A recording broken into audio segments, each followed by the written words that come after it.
এই সরকারের কাছে কোনো পরিকল্পনা নাই দেশ কিভাবে পরিচালনা করতে হয়, এবং স্বরাষ্ট্রমন্ত্রী তিনিতেও আসলে আমরা ভেবেছিলাম হয়তো এই মন্ত্রণালয়ে পরিবর্তন হবে, কারণ কিন্তু অলরেডি ব্যর্থ প্রমাণিত হয়েছেন। যখনই জনগণের কাছে যাচ্ছি মানুষ তার ভোগান্তির কথা বলছে, এবং এটা শুরুটা হয়েছে গণভোটের গণরায় বাস্তবায়ন না করে সংবিধান সংস্কার পরিষদের শপথ না নেওয়ার মাধ্যমে সরকার এই প্রতারণার কাজ শুরু করেছে।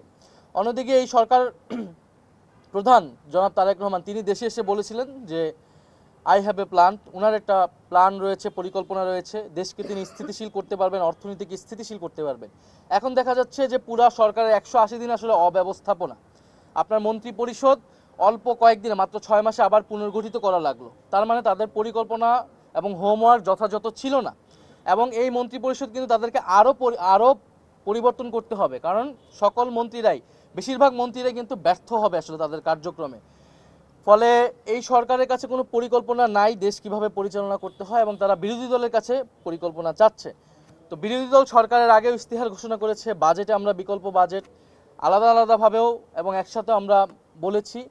জ্বালানি নিয়ে যে কমিটি হয়েছিল সংসদে, সেই কমিটিতে কিন্তু বিরোধী দল তার প্রস্তাবনাটা দিয়েছিল সম্মিলিতভাবে 11 দল হিসেবে, যদিও সেই কমিটিটাকেও ব্যর্থ করা হয়েছিল। পরবর্তীতে কমিটি কোনো কার্যকর করা হয়নি এবং এই রিপোর্টটা নিয়ে কোনো ধরনের আলোচনা হয়নি।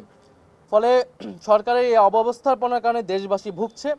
আমরা সরকারের প্রতি আহ্বান জানাবো যে গণভোটের গণরায় বাস্তবায়নের মাধ্যমে সরকারের যে কমিটমেন্ট জনগণের প্রতি, দেশের প্রতি, সেই কাজ শুরু করা উচিত, এবং সকলকে নিয়ে ঐক্যবদ্ধভাবে একটা জাতীয় নীতি প্রণয়ন করা উচিত জ্বালানি ইস্যুতে, আইন শৃঙ্খলা ইস্যুতে।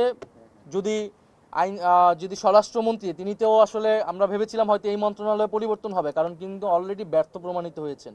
আইন শৃঙ্খলার পরিবেশ মোটেও উন্নতি হয় নাই। ফলে এই মন্ত্রণালয়গুলো কি করবেন যেগুলো আসলে ক্রমাগতভাবে ব্যর্থ হচ্ছেন? তো সেগুলো নিয়ে সরকারের মন্ত্রণালয় পুনর্গঠিত করা উচিত। সেক্ষেত্রে বিরোধী দল প্রয়োজনে সরকারকে নীতিগতভাবে সহায়তা করবে।